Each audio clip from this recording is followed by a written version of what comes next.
Friends, we're all back together for the next episode of the Juicebox Podcast. Welcome.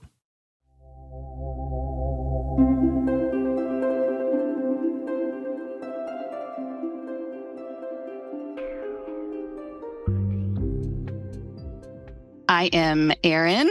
I am the mother of a type 1 12-year-old daughter. If this is your first time listening to the Juicebox Podcast and you'd like to hear more, download Apple Podcasts or Spotify, really any audio app at all. Look for the Juicebox Podcast and follow or subscribe. We put out new content every day that you'll enjoy. Want to learn more about your diabetes management? Go to juiceboxpodcast.com up in the menu and look for Bold Beginnings, the Diabetes Pro Tip series, and much more. This podcast is full of collections and series of information that will help you to live better with insulin. Nothing you hear on the Juicebox Podcast should be considered advice, medical or otherwise. Always consult a physician before making any changes to your healthcare plan or becoming bold with insulin.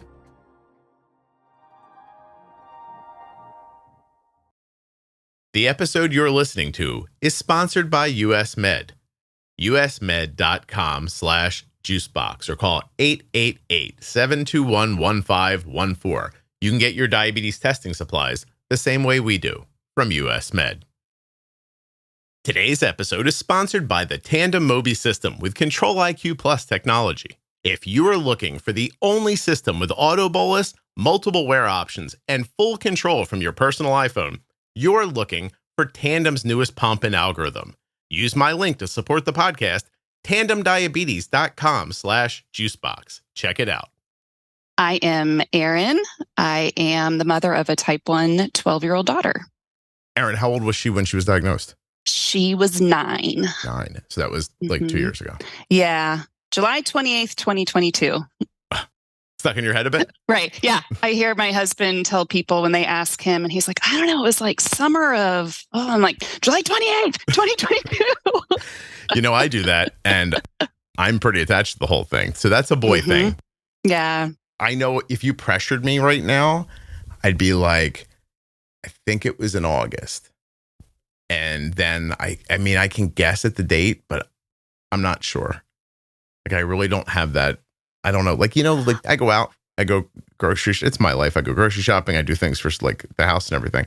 I'll bump into somebody out. My wife will be like, oh, you saw this person? I'm like, yeah. And then she starts asking me a bunch of questions about it. I'm like, how would I know any of that? She goes, weren't you talking to them? I was like, yeah, we spoke for 10 minutes, but I'm not a lady or gay. I didn't ask about that stuff. And if I was, I'd have all the answers for you. But I'm like, that's not what we spoke about. Anyway, I don't understand what you guys like. Even when you start talking, like, she comes back, she's like, oh, she had a baby. It was 7 pounds, 4 ounces. It was, you know, like this. It was a C-section. Do you know what happened on a Tuesday? And I'm like, I don't know what you're talking about. It is funny the details we hang on to and what we don't. I would say it's since diabetes, I've let go of a lot more details that I used to hold dear. So, but that one. Yeah, that one you have. But why do you think that is? Do you think it's because you don't have the space for it anymore? Or do yeah, it's the space. It's also just the perspective. I mean, I'm pretty type A, have it my whole life. Can't even believe I didn't prepare for today and like wrote out everything I wanted to say. I was like, I just don't care. I don't care. He'll ask me questions, I'll answer. It's a conversation, not a speech, right? Yeah, look at you. Hey, that's a bit, I don't know you, but that's the thing you would have done in the past. I would celebrate not doing that. Yes, it is. That is the one gift that diabetes has brought us, is just letting things go. I'm like, did anyone die today? Did anyone die? No. Okay, we're good. Let's move forward. I interviewed Noah Gray the other day. He's a tight end for the Chiefs, and he has type 1. I'm going to have to go look him up now since I don't know anything about football. He'll be on the podcast in a week or so. Okay. I got it set up through Tandem. He's a Tandem. I don't know what they call them. He wears a Tandem. They give him some money and he wears Tandem pump. I don't think he wears it because of that. I think that's how they find them. Nevertheless, doesn't matter. He does some work for them, and I was able to get him on the podcast. It was awesome. And so the lovely people I work with at Tandem are like, hey, you know, could you give us some questions about what you want to ask him? And I was like, what? So I'm sitting here, I'm like, oh, I got to make up a question now. Then I got to maybe say it. So I the first thing I said was, it occurs to me that what he's doing is incredibly difficult. He must have some skills or experiences that allow him to do this incredibly difficult thing that he might want to reverse engineer and put it back on diabetes. So I thought, that's a question. And I said, I also realize that he knows how to succeed, but he also knows how to fail, right? Like, so I'd like to know how failure helps him, you know, that kind of stuff. And they were like, do you have questions about that? And I was like, So, and this is them. They're hearing this right now, by the way, for the first time. Like, so this is me. I'm outing myself. I also took questions from listeners, which is a thing I would have done anyway, right? And so I get a bunch of questions from them. And I swear to you, I went to ChatGPT and I was like, hey, these are listener questions and I want to know this, this, and this. Can you set up like a list of questions for this interview?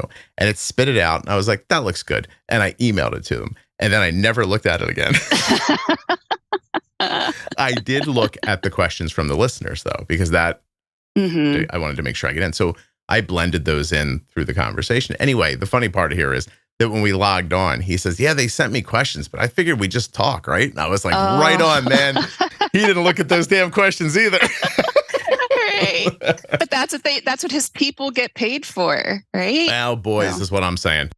Because both of us, he and I did the same exact thing. We were like, I didn't really think about the questions much. And I was like, no, me either. Anyway. All right. So 2 years ago, and I guess I unfairly know because I have your notes, your child's a twin. Is that right? She is. Yes. Yes. So Avery and Hadley, girl fraternal twins. So not identical. 2 kids, same birthday. Yeah. I appreciate. Were you clearing that up for me or for people listening? People listening. I've made the mistake. As a mom of twins, I have to explain it all the time. So it's just kind of part of how I explain things now. I did it once on the podcast, and it was one of those times where I thought, like, maybe we should just edit that out, where I said the stupidest thing just now. A little bit of mansplaining. Yeah, I was like, no, I had it wrong. I was like, I don't understand. I'm like, why don't they look the same? And then the person's going fraternal, and I'm like, I mean, they came out of the same place, the same time, like twins, right? I mean, why do you keep saying twins if they don't look the same? I know. Yeah. Can you tell me a little process about having the kids? Yeah. Yes. So back up a few years, my husband and I were both married previously, me younger than him. And by the time we got together, he had actually already had a vasectomy. So that did not go well for now 2 people falling in love who actually decided they wanted kids. So we went ahead and went with a donor, and we know he's a he. It's actually it's an anonymous. Now you're over explaining. So the person that gave the sperm. He. Let's be clear. We got that. Yeah. Good. So long story short, we used a donor. It's anonymous, but it's what they call open ID, so that when the girls turn 18, they can find out his identity. Okay. How do you pick? Is it hair color, height? Like, what do you? I totally picked. I wanted him to look like my husband. So total opposite of me, dark hair, dark skin, brown eyes. I'm pale as a ghost, redhead, blue eyes. So I was like, all right, we're going to put your genes in there somehow. So that's how I picked. I want to see your wedding photo. Now. First based on looks, then based on it's really kind of a cool thing that you get sent pictures, and then they also have to write an essay, and you have to imagine these donors are all college frat boys, right? So to hear them put together an essay of why they want to provide this to your parents. I need beer money. Right, exactly. But they can't say that. So I actually went and read it recently because the girls have known for years that that's how they were conceived, but they never quite asked for more information. And I said, well, I actually have like this little packet if you ever want to see pictures or read his essay. And Avery, actually, the type 1, got really interested in it. So I showed her and she was like, oh, he sounds so nice. And I was like, yeah, he sounded a lot nicer when I picked him. Now he just kind of sounds like a 20-year-old. In retrospect, I'm like, we made a huge mistake. Right. I don't even mean like with picking him. I mean the whole thing. The whole thing. It's got to be a leap, right? It is. It's definitely a leap of faith. And it's funny, we did 6 tries, and I think I had a different donor picked initially. And so after a couple of tries with that one, I switched. Oh. Yeah. And it was bad product in, or do you not know? That's what I'm assuming. Yeah. We also learned from our fertility guy when we went in for the procedure, like the last time, and we had already decided, like, this is it. If this doesn't happen this time, we're going to Ireland, and this just wasn't meant to be. Did you mean to steal a redheaded baby? What are you saying? Right, it's just, exactly. Okay. Go back to my roots. It was basically the money thing, right? Like, let's quit. Let's just take our money, go on a vacation. I got poison ivy like a week before the procedure. So I was put on steroids. And in the procedure room, I mentioned that. He's like, oh, that actually often helps in this. Like, what helps it take? What do you want to call it? Did you say, why didn't you give it to me the first time then? I did. I was like, if that's a known thing, why isn't that just common practice? But lo and behold, here we are. And it must have worked too well because we got 2 out of the deal. No kidding. Wow. I have to say, I think it's lovely that people will do that. And at the same time, like, it's interesting to hear, like, your perspective is really being through it. You're like, I know they were just looking for money or for something, but like, I don't know. But in the moment, I felt like, oh, he really wants to give, he had a great childhood. And he just wants to give back. And no. Sure.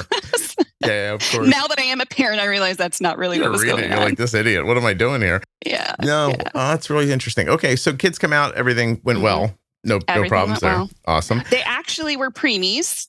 Not that it really matters, but yeah, they were 2 months early. Oh, wow. Okay. But only in the NICU for 30 days and no health issues whatsoever. They called them. They were home a month before they were supposed to be born? Exactly. Yes. Yes. It's efficient. Your husband didn't try saying, like, I know I've had a vasectomy, but let's try really hard for a little while. I think I can get it to go through. No, I would have made that pitch. I'm sure. I'm not that dumb. And we were still, very early in the days. So that wasn't an issue. Gotcha. I wasn't saying no yet. Look at you. Erin, you're a lot of fun. We're going to have a good time here. Okay. So do you get medical history on the donor, or do you think the autoimmune is from your side? Let's talk about the Tandem Mobi insulin pump from today's sponsor, Tandem Diabetes Care. Their newest algorithm, Control-IQ Plus technology, and the new Tandem Mobi pump offer you unique opportunities to have better control. It's the only system with auto bolus that helps with missed meals and preventing hyperglycemia. The only system with a dedicated sleep setting, and the only system with off or on body wear options. Tandem Mobi gives you more discretion, freedom, and options for how to manage your diabetes. This is their best algorithm ever, and they'd like you to check it out at tandemdiabetes.com/juicebox. When you get to my link, you're going to see integrations with Dexcom sensors and a ton of other information that's going to help you learn about Tandem's tiny pump that's big on control. tandemdiabetes.com/juicebox. The Tandem Mobi system is available for people ages 2 and up who want an automated delivery system to help them sleep better, wake up in range, and address high blood sugars with auto bolus. You've probably heard me talk about US Med and how simple it is to reorder with US Med using their email system. But did you know that if you don't see the email and you're set up for this, you have to set it up. They don't just randomly call you, but I'm set up to be called if I don't respond to the email because I don't trust myself 100%. So one time I didn't respond to the email and the phone rings at the house. It's like, ring, you know how it works. And I picked it up. I was like, hello. And it was just the recording. It was like, US Med. Doesn't actually sound like that, but you know what I'm saying. It said, hey, I don't remember exactly what it says, but it's basically like, hey, your order's ready. You want us to send it? Push this button if you want us to send it. Or if you'd like to wait, I think it lets you put it off like a couple of weeks or push this button for that. That's pretty much it. I pushed the button to send it, and a few days later, box right at my door. That's it. usmed.com/juicebox or call 888-721-1514. Get your free benefits checked now and get started with US Med. Dexcom, Omnipod, Tandem, Freestyle. They've got all your favorites. Even that new iLet pump. Check them out now at usmed.com/juicebox or by calling 888-721-1514. There are links in the show notes of your podcast player and links at juiceboxpodcast.com to US Med and to all of the sponsors. No, we actually get it from the donor. And that was obviously one of the first things I went and looked at. So no, I have no history of diabetes in our family, no autoimmune anything. So it was never on my radar. Looking back at the donors thing, it did say diabetes, didn't say which kind, but it was for like 2 really old people in his history. So I'm sure that when I read through it, I was looking for other stuff, and I'm like, oh yeah, old people diabetes, whatever. That's everybody gets old that. people diabetes. I don't know what that means. Oh gosh. So, well, yeah. There's no autoimmune on your side of the family. You're redhead from Ireland. You don't have celiac think, right? or no. No, I know. And I've listened to so many of your episodes, and I was like, he's going to ask me this question. He's not going to believe me. Yeah, you didn't find like a nervous aunt or anything like that? No. Nothing. How about that? Wow. That's interesting. Or maybe it's our side of the family doesn't talk either. Maybe they're hiding out there and we just don't know about it. See. Yeah, I was telling you a story before we started about somebody I just interviewed recently. Yeah, I guess that's possible too. Like maybe they just don't mention it. Don't tell anybody. I just had a guy the other day say, I asked the question, he goes, oh, my family wouldn't say stuff like that to each other. And I'm like, oh okay. I hear you. So in the first M, I don't know why I just made that noise, but I'd prefer if that didn't happen again. What was that? I was like, in the first 9 years, how was their health, generally speaking? Amazing. Nothing. Okay. Nothing. No. What's the first sign that makes you think something's up? It's funny. Obviously, all the signs were there for probably a good month, but it took about a week from me really seeing something to being like, we need to take her to the doctor. I still didn't think diabetes, but it was weight loss. So she came down one day, we were going to go to the pool, and her bathing suit was just hanging on her. And she looked at me and she said, Mom, what is happening? I was like, oh, I don't know, but I think we're going to take you to the doctor. And I'm trying to remember what Scott and my husband's name is Scott, what we were thinking about that night. Like we were talking about, I'm like, I got to take her. I was like, something feels weird, but I can't pinpoint it. And I'm like, I don't want to go. Like, I don't want to know. You have to do it, but you're like, yeah. So I'm sure we thought cancer, something like that. I called the doctor the next day and I explained, and it was then I started to realize, I'm like, ooh, she also has started wetting the bed again, right? A little sporadically. And she was doing it and then washing her own sheets. Because again, she's 9. She hasn't wet a bed since, I don't know, 4 or 5. Probably in her memory. She probably hasn't. Right. Yeah. I mean, she was a bedwetter longer than most kids, but not consistently. So, and it had been many years. I'm reminded of all the children in my life who have told me, I don't know why mom tells people this stuff when she's talking to them, but I'm pretty sure that's going to fall into that category. Yeah, exactly. So Avery said, as she's leaving for school, she's like, good luck on your podcast. Don't say anything to embarrass me. Well, I'm like, well, there we go. 14 minutes in, you screwed that up. She was just a bedwetter longer than you would imagine. You know what I mean? Longer than most, but no. So she was like policing it up. Did she tell you? Did she wet the bed and then tell you? Yes. Okay. Yes. So that probably happened 2 weeks, a couple of times the 2 weeks leading up to it. It was how do you say it? Kussmaul breathing? Yeah, Kussmaul. It was the breathing that really freaked me out. That was happening for 2 days. And of course, at the time, I had no idea what it was, but I kept asking her, I'm like, are you all right? Like, you just don't sound right.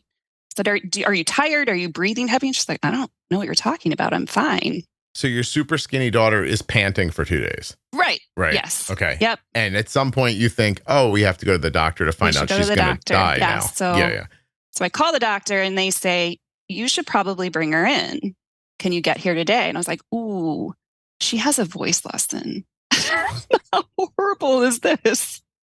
Right. And I was like, could it be? And I said, she's not, she's eating, like everything is normal. I don't think it's that serious, but I just want to get it. Could we have an appointment for Thursday? So let's insert mom guilt there. No. We'll just call this episode White Lady Problems. That's all. Oh, yeah. Right. She had voice lessons. To be really truthful with you, I thought we were going to get such bad news, but didn't realize it was immediately life-threatening, that I was like, I just want to give her one more day. Oh, you just wanted to find it for her, like a little more space. Yeah. Oh, that's interesting. So, can I ask you retrospectively, what would that do? The day? Have you thought about it? Yeah. I think just one more thing that she enjoyed doing, right? Without having that news, whatever that news was going to be. Yeah. I hear that. Maybe it was more for me, right? Like, I don't know. One more day of normal. I don't know. Listen, some people say things and then they're like, I know exactly why this happened. I did this consciously, and sometimes it's not. So I just like to ask. But I was up later last night working on the podcast. You're welcome. And anyway, it's my choice. And I was up working late on the podcast, and I opened up my app with my pictures in it to find something. And you know how it just like shoves pictures in front of you sometimes? So it's a picture of Kelly holding Arden, and Cole's next to her, and they're on an overlook when we went to Yosemite. And I thought, oh, that's before Arden had diabetes. Yeah. She had gotten it so early in her life. We don't have a ton of pictures that you look at and think that about. Yeah. And I swear I just had this, I got overwhelmed, and I thought about, like, I looked at the three of them and I thought, I wonder who they were going to be. You know, like I wonder what was going to happen like before this, because this is definitely like one of those things, right? Like it's a ping pong ball that gets redirected. Like you're heading in one direction, and then suddenly, you know, you make a turn that you weren't going to make, and now there's a whole new path in front of you, and you know, you're not getting back to the one that you were on before. You're always going to be colored by this experience. And I got really freaking sad for a half a second. And then I started tumbling down a rabbit hole. Couldn't remember how long my buddy had been dead. And then I was like, I got to go to bed. And I just like, first it was that. It was, oh, that was before Arden had diabetes. And then it was like, oh, look how long ago that was. And oh my God, I'm old. And then how long's Mike been gone? And then I swear to you, I just thought, okay, you know what? I'm going to finish up tomorrow. And so I just shut everything down. I was like, that's enough for tonight. I was a little too tired, but I don't know why I told you that, other than it felt like it fit there. So, yeah, no, I did the same thing actually 2 days ago, where my mom is about to turn 80. My sister was asking like, hey, send me pictures of, you know, your families with her. And we're going to do this like 80 things we love about you. Right. Super sweet. Nice. So I'm looking at pictures. We don't have many recent ones. We're just so busy, and it's not on my mind anymore to grab the phone and take a picture. Yeah. So I'm going earlier and earlier, you know, 10, 9, 8, 7. And I had that exact same feeling. Yeah. I'm labeling these before and after. Right. I thought I was past it, but I wasn't. Yeah. It hit me pretty, it hit me pretty hard. Good to know that 20 years from now, I'll still be feeling this way, Scott. Yeah.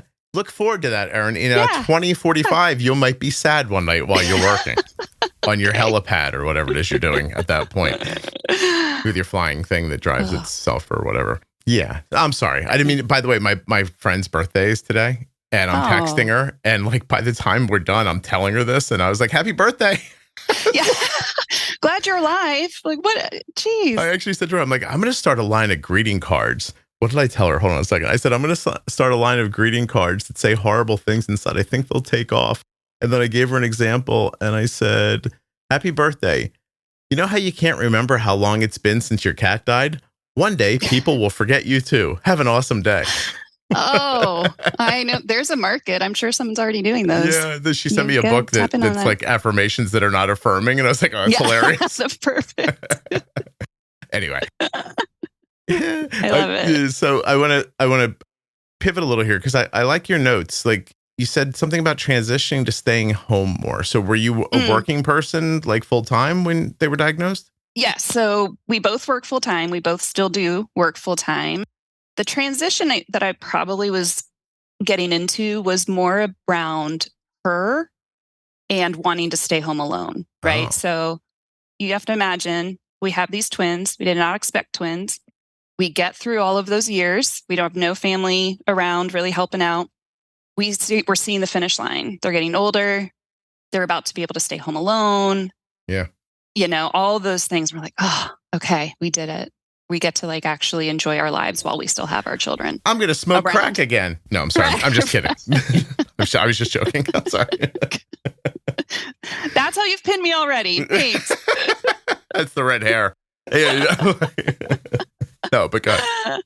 So, you know, when you first get hit with diagnosis, and I think it hits everyone differently based on the age of their kid, right? So she's 9. And because they have each other, we were getting pretty close to being like, yeah, we can run to the store and they'll be okay. They're smart kids. They're pretty reliable. They're not going to burn down the house. Yeah. And it just kind of threw this shadow over everything like, oh, I can never leave her again. Right. And it felt that way for a good year, I think, where I did not trust any other adult to be with her. Mm-hmm. So if it wasn't me or Scott, it was nobody. Do you think she felt that? Oh, yeah. Yeah. Yeah. 100%. Because detrimentally or positively? What do you say that a different way? Do you say that, be clear. I wish people would just go, could you speak English, please? Like, do you think she felt that and felt comforted by it, or do you think she felt smothered by it? Oh, I don't think she picked up on it. Oh, okay. Okay. No. It was more us realizing, like, okay, nobody's asking to learn about this. Grown-ups, right? Nobody is offering to learn and stay and help. So I guess it's just us until she can do it on her own. So even when it came to like maybe finding babysitters, the first time I felt comfortable having a babysitter, I had to make sure that they had type 1 them. Right? I mean, it was, yeah. And I've gone through this progression over the past few years of letting that part go. It's kind of like when you hear everybody say, first get diagnosed, they want to tell the teachers everything. They have packets of information. They're educating everybody to ad nauseum, and everyone's eyes are glazing over and they think you're a crazy person.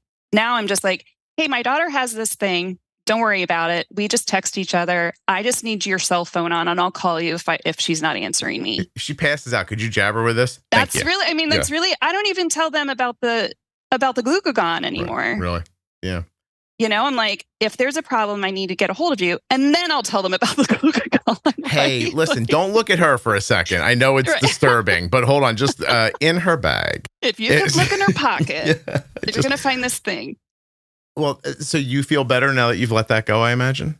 Yes. Yeah. And I think it comes, just with time and experience and realizing that bad things aren't going to happen every other hour. Mm-hmm. And she has gotten so much better. But that's just a natural progression of age, too. Yeah. 9 to 12 is very different. And this is, of course, made her grow up super fast. Mm-hmm. Yeah. So now, we went from, okay, we can get sitters, but we need to educate them or have them have type 1 themselves so that I don't feel like I have to educate them so much. How long did it take you to find a kid with type 1 to babysit? Not long. How did I find? I got like 3 referrals. I'm sure it was some Facebook group, some kind of, some kind of network group. I'm like, how do I find a babysitter? And like, go to this group. They have a whole list and they'll send you names. That's how I found our first one. Yeah. Nice. Did it actually end up being valuable that the sitter had type 1, or did it never even come into? I think it was valuable for me because I didn't have to explain anything. Right. So it was nice to just be like, here's her stuff. She knows how to do everything herself. Mm-hmm. But, if you could just kind of help her with some carb counting because you guys are having takeout tonight, or text me if you have a question about something, or if this pod falls off, you wear it too. So you at least know where they are. And do you think your daughter found it comforting? No, she did not like it. She was very embarrassed that I felt like I needed to have somebody with type 1. Oh, that's interesting. She told you outright? She did. Oh, yeah. She's very open about how she feels about everything. Did you get like the mom? What do you like that? Or did she come at you? She was like, I feel like you're just drawing attention to it, and why does it have to? She's like, why? Why does it need to be this way? Mm. And I want to be like, well, because otherwise I might as well just stay home. Right. Hey, listen, if you can't be uncomfortable about this, you're going to have to be uncomfortable about something else. Okay. So it's either this or ruining my evening. Which one do you want to be responsible for? Which is ridiculous, but definitely like you're not trying to do that, but it's how she's feeling. It's how she's feeling for sure. I think Arden would do the same thing. Yeah. Yeah. I think she'd be like, why this is not necessary. I think no matter how old they are, they think I'm okay. I know how to do this. Mm-hmm. I think if you listen closely enough to the podcast, it's true for everybody, no matter how true it actually is. Right. Does that make sense? Yep. Everybody's like, I have diabetes and I've got this and I don't need your help. And people say that if their A1C is 5 or 13. Right. They're like, that's it. Got this. Yep. I got that lecture from her the other day. Probably another story she'll be mad about me telling, but she wanted to go to her boyfriend's house, whatever that means, in 6th grade, right? And so I'm driving her over there, and his parents know, he knows, but they don't talk about it. Like, so she and her little boyfriend, they don't chat about it. How old is she now? 11? 12. 12. Yeah, there's no deep conversations about... No, they're not. It's like, how are you feeling? So I said, all right, hey, you're 15 minutes away. Like, just grab your glucagon and a juice box, right? Because just have that. That's just our standard thing that we leave the house with. She got real mad. She said, I'm not going to need the juice. Okay. He'll have juice and he knows, so I can ask him if I need something. Oh, wow. Like, all right. I'm like, but seriously, it's just like another thing you put in your pocket. It's not a big deal. Erin, I don't want to panic you here, but you said you were married early the first time. How old were you? 27. Oh, that's not early. What are you talking about? Ridiculous. Earlier in life. Oh, earlier than him. Earlier than Scott. Yes. I see. As I'm starting to hear that, like, I'm younger than Scott. We both had been married previously. I see. I'm just hearing that pregnant at 18 energy from your daughter right now, and I thought maybe you had it too. God. Oh, okay. No. Like, she's like, I don't want that boy seeing this juice box. I don't need you telling me what to do, and blah blah blah. I was like, No. Beauty school's close. No. It's the I don't want to be different, and that is exactly the 5-minute little meltdown she had in the car on the way. Was I just want to leave the house and not have to think about this. I just want to go somewhere and not have to grab anything. And I said, I get it, and it sucks, but I ask you for 2 things. And then she said, and then she wanted to argue about it. I said, you know what? You're right. He will have juice or soda or something. Right. And so that is fine. I will concede to that. And but that's when I got I know this way more. I know way more about diabetes than you do. And I know my body. And I'm like, awesome. Yep. Yeah, sure you do. Yep. I'm like, I do. And she does know a lot. She does. But you also have to be like, but you also just said if you started to go low, you would just put yourself in activity mode. I'm like, that's not going to catch it. So are you like, so And she's like, that's not what I meant. Please. Those are the words. So I have to make sure. Yeah. When does the lady time start? Soon, or has it? Already has. Good for you. Awesome. Yeah. My wife takes great glee. I'll start over. And whenever my kids do something irritating, she loves to look at me and go, that's you. You can see it in them. Do you guys just both put it off on the donor?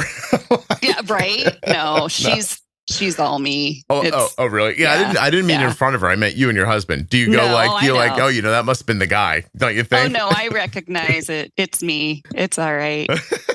She got my good stuff and my bad stuff. Does that make it easier that you know it, or harder?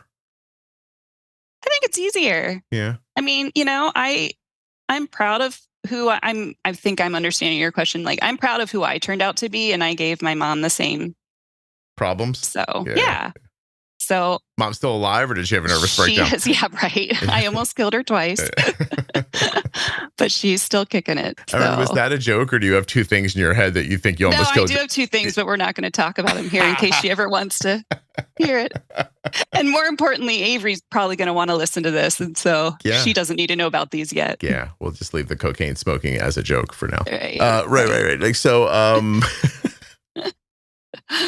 You have in your notes here about effects on your marriage. I'm interested. Mm-hmm. Yeah, sure. So I'm sure it affects every marriage. Ours, I feel like we went immediately back into newborn twin phase, where we knew that in order to survive, we had to just split it up. Mm-hmm. So instead of doing things together, we took turns. And that's a really good strategy, right? But you also get further apart from each other. Yeah. And, he'll be the first to tell you that I'm the one always listening to the podcast. In those, first few months, I was absorbing everything I could. And it's not that he wasn't. It was just a different kind of information that he was scouring. So I think I felt like, I'm the only one who knows what's going on, or how do you not know about this yet? How come you're not up to this episode in the way you're looking for information? That's right. Yeah. Why aren't you listening to the podcast, right? Quit going to Reddit. Reddit? Is that what he did?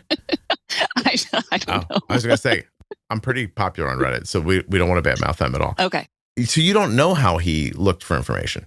No, but I know he did, because he would bring things to me and I would say, I already knew that. Right? Which is such a crappy way to be. How old are you now? I am 49. You're like, oh, dummy. What do you have there? Let me see.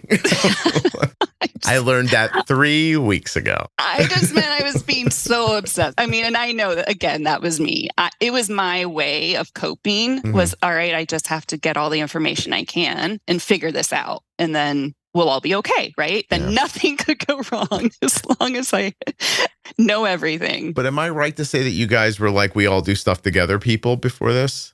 Yes. Yeah. Yes. So the four of you were everywhere together. Yeah. Yeah. And do you feel like it made you, I mean, did it change? Obviously it changed things, but it changed things for the worse, the better? Did something noticeable come from it? I think it just was different for a while. So, and it's funny, Avery noticed it, but not until like a year in. Again, early days when you're still finger poking, all of that. I wanted to be close to her. So we have a guest room right outside of her bedroom. So we would just take turns. Whoever had the overnight shift would sleep in the guest room. Then we realized we really like sleeping apart because we can actually sleep, right? I'm not hearing snoring. He's not feeling me get up 4 times to pee. And so it's just become a thing we do. It's not that we're not together, right? But when it's sleepy time, go to your own bed. That's a pretty big shift. Yeah. And do you think it's a positive shift? I think for our sleep it is. Yes. But we did realize it started to, like, the girls were picking up on it. And Avery all of a sudden was like, wait, are you sleeping down here for me? Oh. And I was like, oh. And I said, well, sometimes, like, because I'm also 100% honest with her. Like, that was within days of diagnosis, she's looking at me like, what the hell are we going to do? And I said, I promise to always be honest. That's what I can promise you. We'll figure it out together. And so she said, are you down here for me? And I said, in the beginning, yes. Sometimes now still, yes. But it is not. It's mostly because daddy farts. Right, right. It turns out we've been at this a while and I don't really need to sleep with him anymore. Right. Yeah, we're good. He seems to feel the same way, by the way. We like to be together. We just don't like to sleep together. Yeah, no, I've heard people say that before. Also, like, I don't know, like, are you at that part where you're always hot and you're... Yes. Yeah. Yes. Right. So I don't need another, heater in that bed. Another heater. Did it impact your together time? I would say diabetes has, but not that. Okay. Not the overnight. No. Gotcha. All right. But I think, again, it's this, how much space do you have in your head at the end of the day? Yeah. How many times do you try and then something starts beeping that you're just like, I feel like I'm causing this, Am I making her blood sugar go up? Right.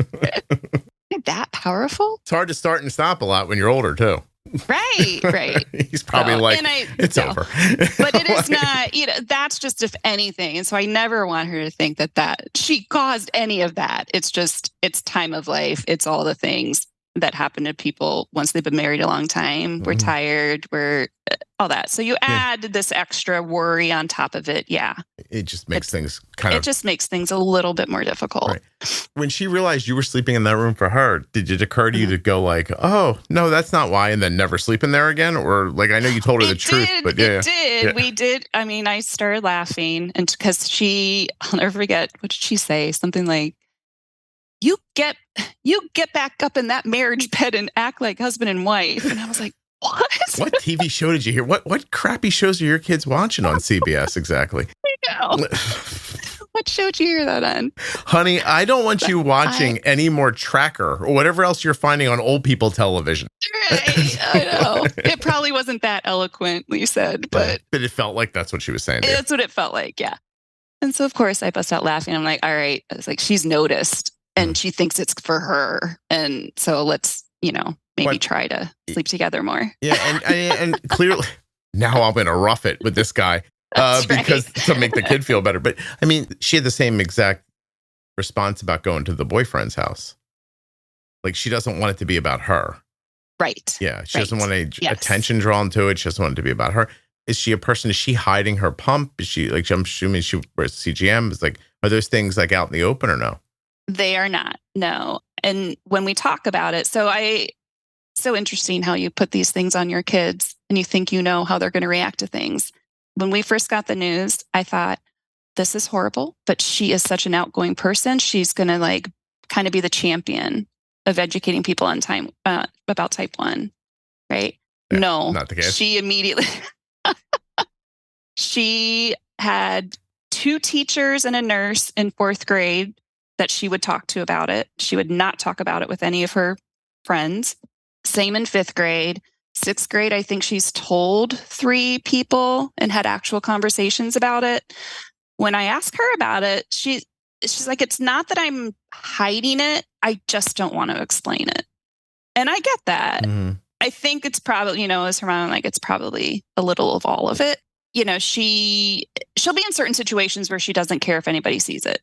She's definitely strategically putting things places based on seasons. Right? Am I wearing a short sleeve shirt? Dexcom suddenly she doesn't want on her arms, things like that. Right. But I think that's so normal, right? 12 is hard. Middle school sucks. Yeah, I mean, I don't see like it. I think it's personal, but like, person to person. But I don't think it's weird if you don't want anybody to see it. Yeah, not at all. So, I also don't think it's weird if you slap it on your forehead and you're like, I don't care who sees it. Do you know what I mean? Like, I don't think I don't watch Arden hide it at all. But she is also not looking to talk to you about diabetes. Sure. Yeah. Sure. So, yeah, if somebody took that as an opening, I mean, she'd be like, if you didn't know Arden and you like rolled up on her in some store and you're like, oh my God, Omnipod, I have that too. And she'd be like, oh, yeah, diabetes, right? And then that's it. We're going to keep doing this, or is it over now? Like, no, I think she'd be incredibly polite. I don't think she'd be turned off by it at all. But I mean, if you're looking for her to like say, hey, let's find a seat and sit down, I really want to chop it up about this, I don't think she's that person. Not that person. Yeah. So it's pretty much, and I know people who are, and I don't think either is odd. Mm-hmm. So, yeah, I get that. You pointed out too, like that's a precarious age. It is. Yeah. Your bangs are too long or too short and you feel like you can't go to school. So I can't imagine what she feels like. I mean, I think she's still only one of 3 in this huge middle school. Oh, really? So I feel like your example about your bangs was from personal experience, not it's not a thing you were making up. I'm not gonna lie. These 2 girls going through middle school is bringing back some serious PTSD, right? Ma, I can't go anywhere. Exactly. It'll grow back in 3 weeks. Until then, I sit here. Okay. I need a black sweatshirt tomorrow or life is over. Like, yes, I remember those feelings. I'm like, okay, just get through it. A black sweatshirt. I also need eyeliner and I need a hoodie. I need to expand me to cover myself and just wander through life. Yes. Yes. Well, that's interesting. I wonder what makes people feel that way. Like that self-consciousness at certain ages specifically, I don't know. Do you feel like Arden never went through that in middle school? A cover-up time? No. A cover-up, not of diabetes, just like in general of like, I'm figuring myself out and everything's embarrassing. And I mean, she'll talk about it in hindsight, but I never noticed it. Like she's always like, I mean, I think sometimes Arden's artistic expression is her clothing. So I think she's always like putting outfits together and like there's not a day that goes by that somebody doesn't pull her aside and say, that looks awesome. Like, where'd you get that? Or how did you put those 2 things together? Like she just like, she rolls through life like that. Mm-hmm. But she also doesn't want any of it. She told me the other day, I don't know if I'm allowed to tell you this. You mean like the attention? Yeah, she's not attention seeking. Mm-hmm. She just likes clothing. Right. Yeah. She's like, I'm not doing this for you. I'm doing it for me. This is not for you. I mean, like, look at these pants. Look how awesome they are. So, she was walking across campus recently, and she said she got catcalled by the lacrosse team. Ugh. And she said, like, she's like, I kept walking and they didn't stop and they didn't stop. So then it's such a funny story because she's like, I said, what'd you do? She goes, I just gave them like the finger. And then and I was like, did that stop him? She goes, no. And I was like, I didn't imagine it would. And, like, they're like, come on. Like, they're doing that. She's, the whole thing. And she said she just kept walking. And this is such a crazy story. Like, she's seeing a boy now. And she just kept walking. And she's like, I looked up. I was busy giving them the finger, not looking where I was going. She goes, which is my mistake. I almost walked into somebody. And she's like, I pulled myself down. And I looked up and I said, I'm sorry. And she goes, it's my boyfriend. Oh, my God. I almost like ran right through him, like out on a sidewalk. And then he just goes, hey, who you giving the finger to? Because he didn't get to see any of the preamble to it. But I think somewhere in that story is Arden. Like, she's not going to change how she dresses. And she wasn't like, I want to be clear, like she wasn't like uncovered or anything like that, and if she was, it would be up to her. But it wasn't the case. She's just, she's a pretty girl walking somewhere, and they started talking, and like it got louder and louder, and then it, it took over. Like they, it turned into a pack of guys. And it's so funny because she says to me, "This will definitely get me in trouble for sharing this. So why not, Erin?" She's telling me the story, and like she looks to me for like response, and I go, "Were they like nice about it? Like was it crude?" And she goes, "Why does that matter?" And I'm like, "I don't know. I'm a boy. I feel like it kind of matters."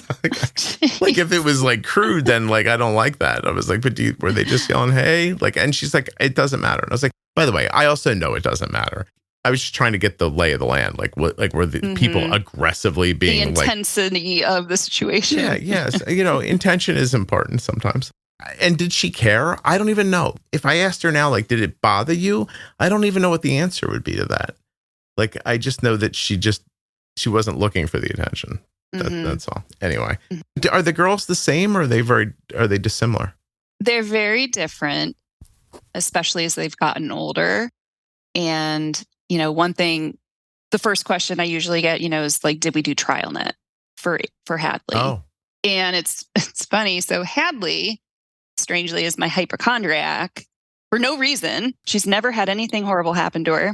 She was like this before Avery was diagnosed, but that definitely hasn't helped anything. So I think it was when I did go to a Touch by Type 1 conference a couple years back. And so I signed up for the package there, totally forgot about it, had a sitter. I'm sure she was the Type 1 still. And when we got back that night, the sitter was like, "I'm so sorry. Hadley intercepted a package and she saw her name on it and she opened it." I'm like, "Oh, crap." And Hadley's just like, "I'm not doing that." She's like, "I don't want to know. There's no reason to know. If it happens, it happens." And so we threw the box away. TrialNet right now is like, so hard. It's so hard to get people I'm also pretty sure it would have been like past the expiration date by the time we actually threw the box away. No. I mean, it's such a hard thing to get people to do. Like you send a lot of those boxes out and don't get them back. Yeah. It's not uncommon. So I know. Yeah. And again, it was an age thing. Had she been younger, I may have forced it, but I'm like, well, I already said she had a choice. So I'm going to give her that choice. And I think there's some validity to that. I always see both sides, but what is she going to do with the information? And for her personality, knowing isn't going to make it better. Again, I'll say that I think this is a very specific thing, person to person. There are people who want to know, there are people who need to know, and there are people who would do better not knowing. Right. So if that's who she is, then that's who she is. That's who she is. Yeah. Yeah. You said something earlier that I wanted to make the title, and I should have said it out loud so Rob would have heard it. Something about honesty. Did you have a saying about honesty? Or did you just that I'll always be honest with her? No, you said it like in a really musical way. And I was like, oh, that's the title. Anyway, I guess I could figure it out on my own. But you have no idea. I'll try to say something else pretty great. You have no idea how much of a problem this is. Like, because coming up with the titles. Yeah, it's not easy, first of all. And well, I'm sure you have to feel like you have to top yourself each time. Listen, I don't know if you saw, I was online this morning. I was pretty pissed. I put out an episode called Canadian Danger Phallus, and I was so proud of that title, and nobody really came back and talked to me about it. I was like, oh. Wasted. I would need someone to reach out about this. Like, it's a great episode about a Canadian couple, which I think is inferred in the title. And the husband A lot of times if he had sex with people, they get sick. So my God. It had nothing to do with anything. But what do you mean they'd get sick? People he had been intimate with were getting like diabetes or like diseases. I think he was married to a girl who got type 1, and then if I'm remembering it right, then they got divorced and they married the girl I was talking to, and she got type, or the kid, and I'm like, I don't know. Like, I just, in the middle of it, I was like, do you think his penis is to blame? And she's like, so then that's when we came up with she said, I've thought of that already. And I was like, of course you have. I called the episode Canadian Danger Phallus. And I came up with this great like graphic for it. It's like a frozen tree that's vaguely in the size. It's like, it's wonderful. I'll try to go look for it. Well, I mean, I work hard at that. Here's what ends up happening. It's like you and I will record together, and then this episode will go over to Rob. Like it goes magically across the country digitally. You know, people don't think about stuff like that anymore. Mm-hmm. Right. You're like, of course it does. Yes, God, I know how email works. But like, you know, it literally goes like completely across the country where Rob listens to it. He puts a bunch of processes on it. He does what he does. And in the end, the thing he does for me that is a huge favor is he listens for me to say that should be the title, because you'd think I could write it down, but my brain doesn't work that way. So like, and when we get to the end of this, we've tried all different kinds of things. Like we'll get to the end, like you and I will say goodbye. And then we used to do this thing where I'd sit down and go, okay, Erin is the mother of 2. They're fraternal twins. And I do like a little talk up to like kind of encapsulate what we talked about, like you and I. But the truth is I can't remember. It's so bizarre. You tell your kid, talk about being embarrassed. I'm in here by myself. And 8 seconds after I finish the recording, I can't remember what I just spoke about. Okay. So anyway, it's very important that when I hear the title, I go, oh, that's a good title. Because that's how we actually remember what it's supposed to be called. Right. Letting you in on a couple secrets about how the podcast is made. Mm-hmm. I am interested, how long has it been since your daughter was like, are you sleeping down here because of me? Oh, that was a good, 2 years ago. Oh, that was in the very beginning. It was in the beginning. I see. Yes. You're very fascinated with that one part. Oh, it's all, you don't think it's crazy? You don't think, like, I mean, listen, do you live at Westminster Abbey? Like, how big's the house? No, it's not that big. Well, then that's my point. But we're on a different floor. Like, our room's on a different floor. So it's just a little more obvious. Stairs. Yeah, there's stairs in between. You're like, I'm too old to walk up and down stairs in the middle of the night. No, frankly, it was especially before we could have the app on her phone for Omnipod 5. Oh. You had the separate controller. So we've set it up. Okay. In the beginning, we're like, whoever's on duty, I could dose her from bed. So if you're on duty, why do we both have to keep waking up? I see. Where did you have her A1C? And is it still there? Yeah. Since diagnosis, so she was over 14. And I think in the ER, she was like, I think it just read, greater than whatever their meter was. Mm-hmm. But within the first month, she was down in the 7s. And now she's been in the 6s the whole time. Okay. And so you are very proactive with insulin. We are very proactive. Okay. Yes. Is that my fault? It's totally your fault. I'm the reason you had to sleep in that bed. Yes. Yeah, people who don't listen to the podcast would be like, she'll be all right. They're like, I don't know. I think 300 overnight is safer. So we're all getting a good night's sleep. It'll be fine. I'll wake up in the morning. Yeah. We'll talk about it then. Okay, so you were learning and she's growing and she hits that and she's popping up overnight and you're like, I can't let her stay like this. Right. Okay. Right. Yeah. No, so finding you, I found the podcast in the hospital. And then started just binge listening. And thankfully, it was the time you already had some playlists out, right? So you already had Bold Beginnings, whatever the new, Bold Beginnings, what's the other one? Pro Tip series. Yeah. Those were already kind of compiled. So I have very distinct memories of power washing the front deck, just listening. Oh, and it actually helped you. It did. Yeah, it did. Awesome. Absolutely. And I'm sure I said it in my note. I'm sure 1,000 out of 1,500 people have told you that, you just don't get a lot of information. You only see your endo every 3 months. And all they do is say, do you have any questions? They're not asking you or telling you and saying, they don't have a plan for, okay, next time you come in, we'll talk about this strategy. Yeah. It's never like that. And maybe it's not like that for us because we have her in the 6s and they have all their other patients are in the 10s. I don't know. But they're kind of like, you seem to know what you're doing. So our job here's done. I feel like if I ever met a billionaire, I'd be like, oh, this is my chance to find out how to make $1 billion. And if I looked at him and said, do you mind if we talk about how to make $1 billion? And he said, sure. Do you have any questions? I'd be like, listen, you prick. If I knew what to ask you, I'd be doing it already. Exactly. It's such a backwards way to approach people. Yes. Yeah. So obviously we've learned everything. I have. Scott's learning it from Reddit, apparently. Hey, it's all right. So yes, we're definitely bold with the insulin. I credit the podcast for learning, just do a reset when Omnipod 5 wasn't quite doing what we needed it to do. So our settings must have been off in the beginning. And I'm like, well, I'm just going to do some math on my own. Let me look at some data and decide where we think we should be and give it a shot. And I don't think I would have done that without hearing enough stories of other people who just kind of took control and they're fine. I agree. I think being able to make an adjustment to your insulin is maybe the most paramount thing that someone could learn if they have type 1, especially over time. Yeah. I think that people who struggle into their adulthood, that's their common thread. Is that somebody told them, like, come back in 3 months and we'll look at it again. And they never thought about it and they didn't look at changing their insulin. I saw a person the other day, they started taking something for anxiety. And they're like, I'm low all the time now. Is your anxiety gone from the medication? They're like, yeah. I'm like, maybe you just don't need as much insulin anymore because you're not a nervous wreck. Right. No.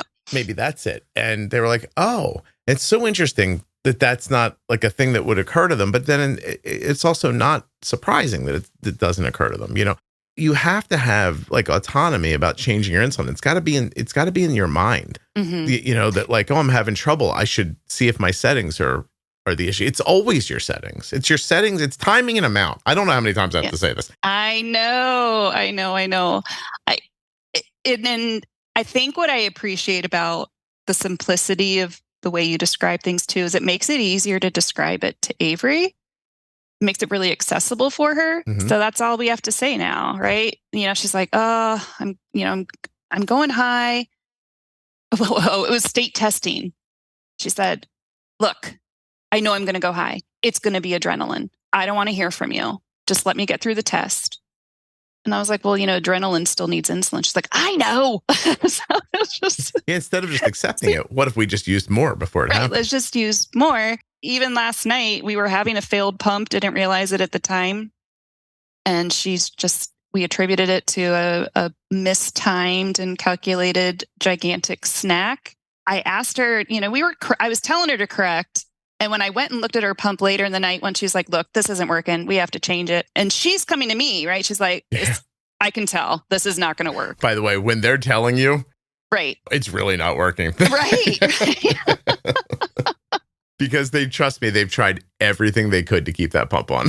Yes, exactly. Yeah. And she'd been bolusing, trying to get it down before, I think, trying to preempt me from being like, dude, we got to change this pod. She's like, I don't want to. So let's just keep. And I was like, ooh, that could be dangerous, right?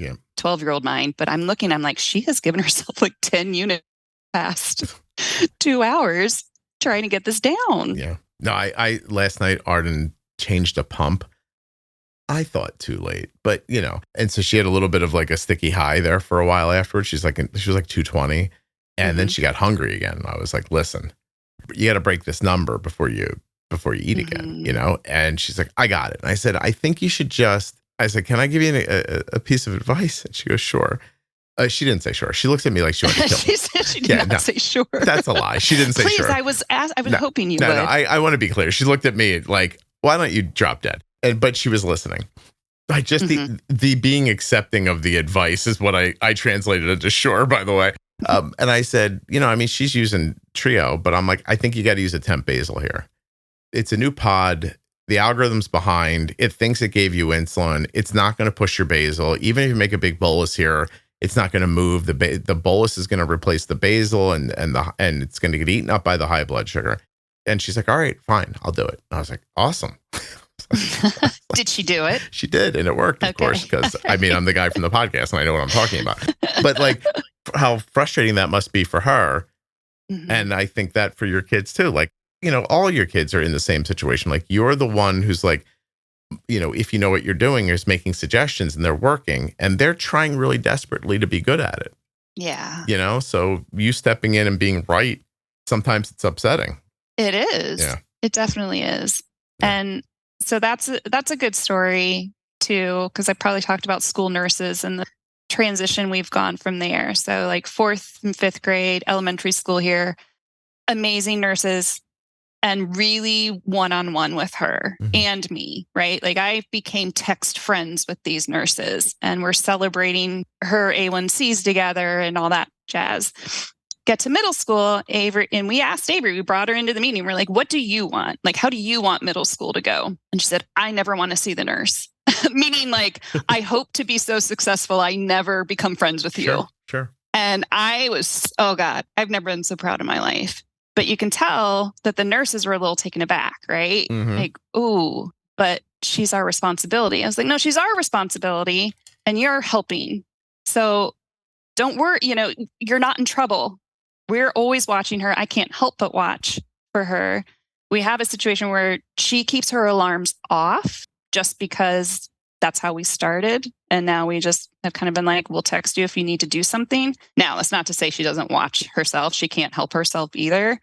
Look at her number throughout the day, but that's just kind of this thing that we need to probably start working on, especially when she wants to be alone. Erin, I hear I can't help myself. I hear red hair. I hear Ireland. I hear Catholic. Catholic guilt. I hear Catholic guilt. Did you find a way to pass that on to a kid? Yeah. Oh, yes. So. But not the other one. Let's finish this. No, okay. Only the one. You're like, let's finish the story first. Okay, go ahead. Finish the story. It's only Hadley. Yeah. Different story.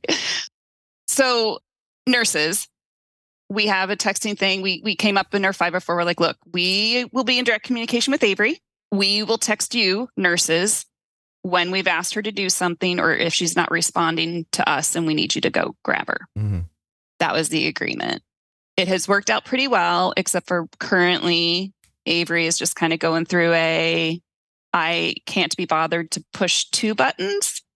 So the lunch bolus is not always going through. We are not making a huge deal out of it. She always gets it later. Of course, it hurts me every lunch to see this blood sugar shoot up when it doesn't have to. But the nurses, it's really starting to bother. So it's like clockwork every day at school. 12 o'clock, pre-bolus. Yes, I did it. Hour later, blood sugar starts going up. Did Avery bolus? Has Avery made a correction? And we're like, yes. I'm like, it is going to be this way every day unless we punish her for not pre-bolusing. And I'm not doing that to her. We are about balance right now. This is her time where I'm just not going to picking my battles. Have you asked her directly about it? Oh, yes. And what's the answer? It is, I thought I did it and she's such a good kid. She will answer me honestly. I was rushing out to recess. I thought I hit it. I didn't want to. I was busy with my friends. Don't worry about it. I'll get it when I come in. It's been all the answers. I understand. I'll just listen. If I'm starting to die, I'll put it in exercise mode. Don't you worry. Right. Exactly. Right. I got this all worked out, lady. Okay. Right. I've got the internet. I don't know if you're aware of this or not. I know you're old, so you probably don't understand it as well as I do. Mm-hmm. Actually, you are a little, old for their age, aren't you? I am. Yeah. Oh, yep. Is there a wider generation gap? There is, right? Yeah, I couldn't manage a 12-year-old right now. I'd be like, listen, you little idiot. See all the things you people think on the TikTok, and you're a moron. Right. That doesn't happen when you're younger and you have kids. Yeah. No, I think they talk to me a lot, so I like to think I'm kind of current with how they would respond. Is that how you like to think, Erin? Yeah, I like to think that. I like to think it. Oh my God. The other day, Cole goes, you know what Dad's dad would have done? Because somebody was like, oh, that really hurts. Again, I've said before, like my dad would just hit you and go somewhere else and be like, I'm like, this hurts. And he'd hit you somewhere else. And you'd be like, do you still feel it? And I'd be like, no, actually, I feel this now. They're like, hey, it's all fixed. But anyway, that's 1970s. A lot of you didn't live through it. like I wonder like how many generations away from how you think until I hear what you're saying. And I don't disagree with you. Like she's having a moment, right? And you don't want to cause a problem. But at the same time, like there's got to be an end date to this, right? Like you can't how long has it been going on? It's just been this year. Oh, and not even only, she goes in waves too. Okay. One endo appointment, she had us like, it was a 6.4 and she goes, I want to get in the 5s. I was like, all right. I go, I can help you get there. Mm-hmm. It's like, it's a lot of work and you're going to have to pay attention. And guess what? You're going to have to pre-bowl a school lunch. She was like, oh, all right. It's such an interesting thing. Like that one issue is so interesting. It's just that one. Yeah. And I'm like, and you're with your friend where she knows all you're doing is pushing a button. You're not like pulling out a vial and a needle and you're pushing a button on your phone and everyone has them. I'm so confused. Nobody's even looking at you. No one's even looking. Yeah. But I think it's again, girl thing. I just feel for her. I think it is I just don't want to think about it for a hot minute. This is my time. And so being raised Catholic, as you've already picked up on, and my mom and I having a very different relationship than I have with my girls, I'm like, this is where my mom would have pushed me and it would have made it worse.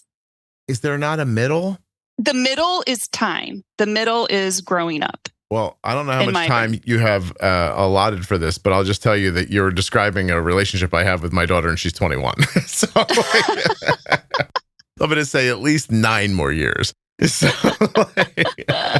I think it's people. I just think your daughter matured a little faster. Yeah. Yeah. And she's just asserting herself in where she can. She's finding control where control is available. Mm-hmm. And this is a good one because it's not a thing she wants to do anyway. It's not a thing that she caused. It's a thing you're involved in. Mm-hmm. It's a thing she doesn't want to do. Like, this is a great thing to ignore. Right. but she only ignores it she only ignores it at very certain times. Yeah. And I think that's why, and that's when you're only having these very short text conversations with a school nurse, their heart's in the right place. But I'm like, look, this is going to happen every day. We don't have to keep texting about it. Yeah. Well, they do because they're thinking of it differently than you are.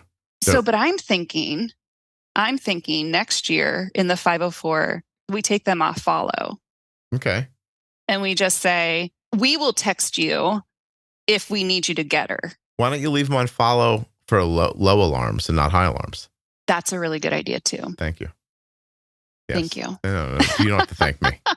What, you think I'm not always watching and won't text him anyway if she's getting low? Well, let's get to that, Erin, because first of all, like the thing where why do I have school nurses looking if I'm already managing it? Why are you looking so what is it you're trying to save her from by not having her be aware of the alarms? Embarrassment. Okay. Would you be embarrassed by it? No. No. When you were a kid, would you have been? Probably. Okay. So is she embarrassed or are you preemptively trying for her not to be embarrassed? She's embarrassed. Okay. Because we've talked about like, okay, you want to do these things. We need to put your alarms on too. You want more freedom and you don't want a grown up with you. You need to have your alarms on. And she's like, oh, I don't want that thing beeping when I'm with a group of friends. I'm like, well, what about vibrating? Right? Like, yeah. I mean, listen, tell her I've got a list of things I don't want to happen that happen every day. I know. Your idea is you're trying to get her to it slowly. Exactly. Yeah. Do you think it's working? I do. Okay. And my joking aside, how many years until you think you've got her there? I think by high school wait. Do you mean how long are we going to be good together or no? How long until she's managing on her own, listening to alerts and such? How long do you think until that's a good question. How long do you think until she's like, all right, yeah, I need to do this. So let's turn the alarms on. 8th grade. I can already see it happening this summer. Okay. Honestly, because she's wanting to do things where another adult won't be present. And she knows that's going to be the rule. And she wants it so badly that she'll be like, all right, fine. Well, this is one of the benefits of you being an older parent too, I think. There's a lot of wisdom in what you're doing. I hope so. Yeah, I don't think you would have come up with this when you were 28. Probably not 28, but God, you know what I mean? Some days you still think like, I could still be totally screwing this up. I don't know. Oh no, you are, but I just I just went over this the other day in the podcast. Everyone's screwing everything up all the time. Everyone wants the opposite of what they get. You're in a losing battle. Let's get past that. Okay. Let's get past it. Remember all the things your mom did wrong? Yeah. She thought she was doing everything right. I'm just doing different things wrong. Yes. Right. No, and you're not doing anything wrong. My point is that no matter what you do for another person, they want the opposite. Yeah. I don't know why. And girls, I'll just go out on a limb and say this. Girls, a little extra. So like seriously. I mean, no, I 100% agree. Yeah. Listen, ladies. I mean, I've never seen a group of humans that just want whatever it is they don't have more than you. Okay. But like, also, I think that is part of like, I think it fixes guys. Like when men and women get together and men are just like, yo, we could just keep having sex and watching these movies. And you're like, what if we had a sofa that didn't smell? And like, you know what I mean? Like, you're like, oh, she got me focused on this making money for a sofa thing. And that's very valuable. Like listen, I'm speaking for my wife at this point, right? Like my wife was like, I want this. Like, I want us to be here. It's not even, I don't mean a physical or material thing. I want us to be here. Then she'd get me there and then she'd be like, all right, well, I've set some new goals for you. And I'd be like, what? Where? Do you remember that time we had sex in the shower and you were in college? I was like, can we do that again? Or is that how you tricked me into making sure the sofa didn't smell? I don't know what's happening. but she's very good at improving our situation constantly, or improving for the kids, or improving for anything. Like, I think it's baked into you guys. Like, seriously, I don't know a lot about anything, but like, it feels like that. I also think it gets misused sometimes. That's another podcast. We're not going to talk about that here. But like, do you know what I'm saying? Like, you're like, it's hard. And you give things to people that you're like, I know this is what you need because I have experience and I know that this would help you. And no matter what you give, they're going to say, you don't know me. That's not what I need. You can't win. Like, there's no winning. If I gave you 1,000 babies, this would happen with every one of them. And please don't do that. No. Except for the one where it didn't. And then you'd be like, oh my God, this one is awesome. And then I'd interview that one 25 years later. And she would say, actually, she was doing everything wrong. I'm such a people pleaser. Like, I didn't want to tell her. Anyway, we don't belong together, is what I'm saying. Yeah, which you figured out when you got in that bed. You were like, this is way better. Yes. Can I ask? I know I've gone back to it 6 times, but did it ever hurt your feelings? Like when he felt that way? Like, I know when you were like, this is way better. I don't have to hear him snore. But when he agreed, were you like, how come he thinks that? No, because we also both go through this when we're like, God, I really miss you. You know, it's nice. There's no rift in this marriage. No, I'm not saying, I don't smell that. Yeah. That's not what I'm saying. I know, but like, it's just, that isn't where our connection really comes from. So we're both just and maybe it's second marriage stuff too. And you just know yourself better. This has no significance to the big picture here. Yeah. No, again, I think that's a value. And we just really like our sleep. I think it's another value of you being an older parent. And actually, like, you know, I'm not advocating for you all getting divorced, but the truth is, if you got married and then got divorced 4 or 5 years later and then did it again, it would probably go way better the second time. Yeah, well, we're not planning on that. No. I didn't mean you guys. I meant everyone listening. Sure. Like, yeah, you guys have already been married. You had. I see what you're saying. Yes. Yeah. It's going to go better the second time, most likely. Yeah. Unless you're and if like not, you're really bad at this. Oh, yeah, you're just a glutton. You know, like you just reach back out and you're like, I got the same guy again. Exactly. Right. This one I definitely can fix. It's going to be different this time. Oh, really? Well, no. Oh, I'll right back to the same thing. Sorry. I want to say to you, like, right before we started, you were like, I have a great Catholic story, but like, do you want to tell it here at the end? Sure. Okay. So Hadley, my non-type 1, she comes home the other day telling us about this. Actually, we got a notice from the school. There had been an incident at school. Some kid ran after a ball into the street, kind of got clipped by the side mirror of a car. Kid's okay, from all I can tell. Hadley comes home, and Hadley's the first to be like, are we done with dinner yet? Because I got stuff to do, right? So she's antsy. She's like, can I clear the table yet? She's hanging out long, and like she'd stand up and then she'd sit back down. It's almost like she's waiting for Avery to leave. So Avery leaves eventually, and Hadley goes, I got to tell you something. That kid who got hit, I think I caused it. Whoa. I was like, what? Oh. And she goes, yeah. So he's the guy who's been picking on my friend that I told you about. And I wished that something bad would happen to him. Oh. And so I'm pretty sure I caused this. And I was like, whoa, whoa, whoa, whoa. I'm like, that's not how these things work. And then she goes, yeah, it kind of reminded me of the time that some other kid was saying something about God, like, you don't believe in God. And she goes, I am God. And then Avery got diabetes. So I'm pretty sure I offended God. And that's what happened. And then you guys stopped going to church because you realized it was screwing up your kids? Because I was right. I was like, how do you have this Catholic guilt? And I didn't even raise you Catholic. I'm like, what is happening here? It's in the... Either of them redheads? No, they're both... I got the complexions I wanted for both of them. They're both dark hair, dark skin. It's lovely. It all worked out the way I expected. That's right. They don't need as much sunscreen as I do. So I am saving a ton of money on sunscreen right now. Mm-hmm. Oh my God. Mm-hmm. So she thought she had those magical thinking ideas. She thought, yeah. She thought and so we had a good talk about it. And then she's like, I mean, I know I did it, but the fact that she hung out she was and worried wanted about to talk about this, it did worry her a bit. Yeah. I thought you were going to say she actually did something like to, because no, I know. I know how you just said no, except in 1976 in kindergarten, I think we tripped a kid on the monkey bars and he fell and hit his head. But not on purpose. Like we weren't trying to make him fall. Sure. Listen, I am 53. Is one of my enduring memories that some kid fell off the monkey bars. And I feel like the group of people I was with was somehow involved in it. Yeah. Oh. I can't shake it. So it must have happened. Mm-hmm. Anyway. Or you just have some Catholic guilt. I mean, I definitely don't have that. I mean, 1,000,000% I don't have that. I don't really have guilt about anything. As, has been shown 6 or 7 times during this last hour, and I've said things I definitely shouldn't be recording. So I don't care. I like having the conversations. I think this is how you have conversations. Yeah. So, is there anything we haven't talked about that we should have? No, I think we've gone all over the place. And, the one thing I actually almost canceled a few times. Really? And Avery asked me why.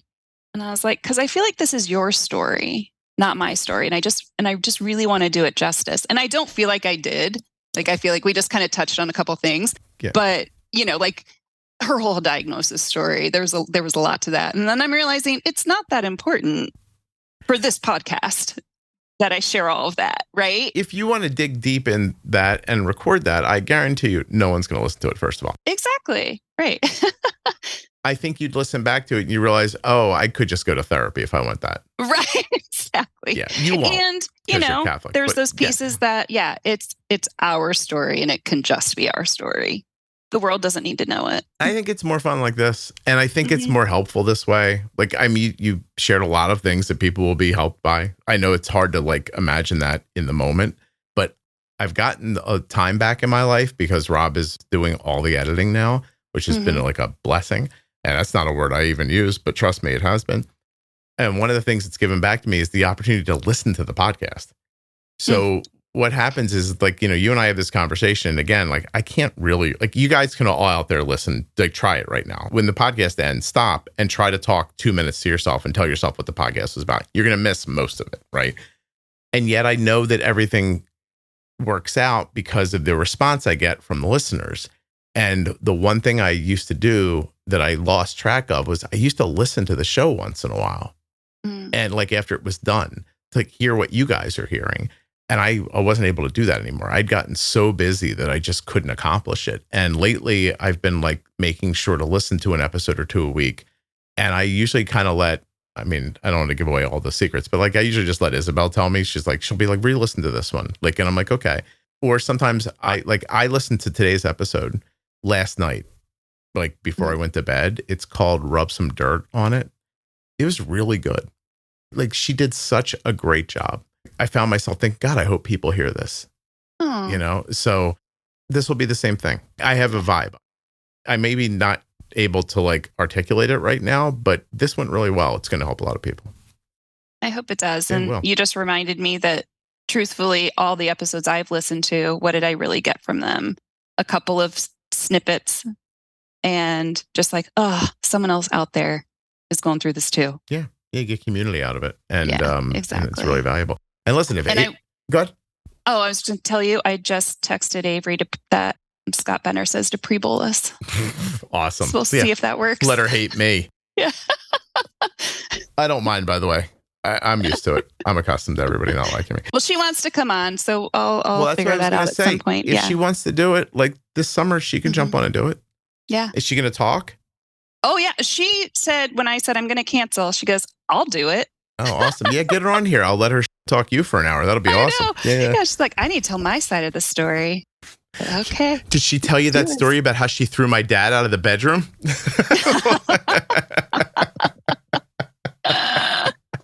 Or that time she put that weirdo in charge of babysitting me because she had diabetes. Why is it baby type 1?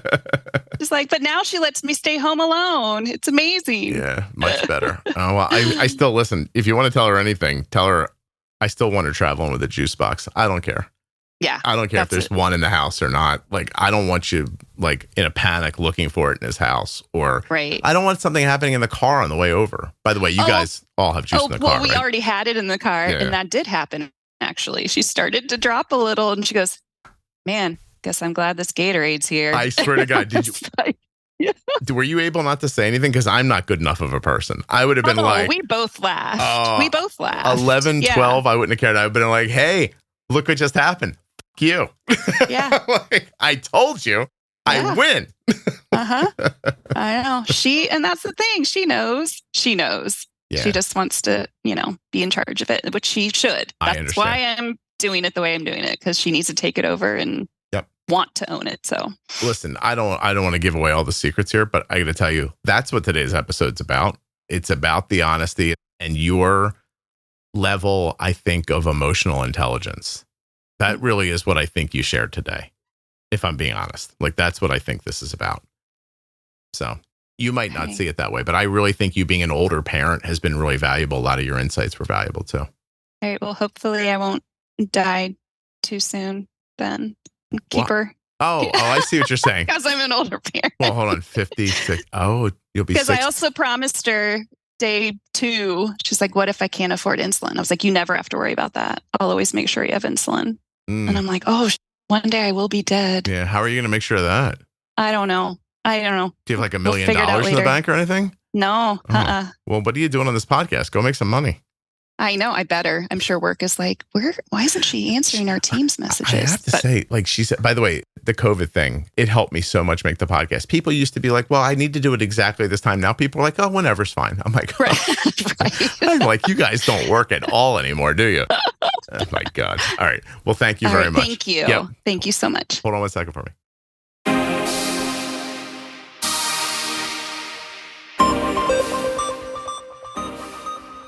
This episode of the Juicebox Podcast was sponsored by US Med.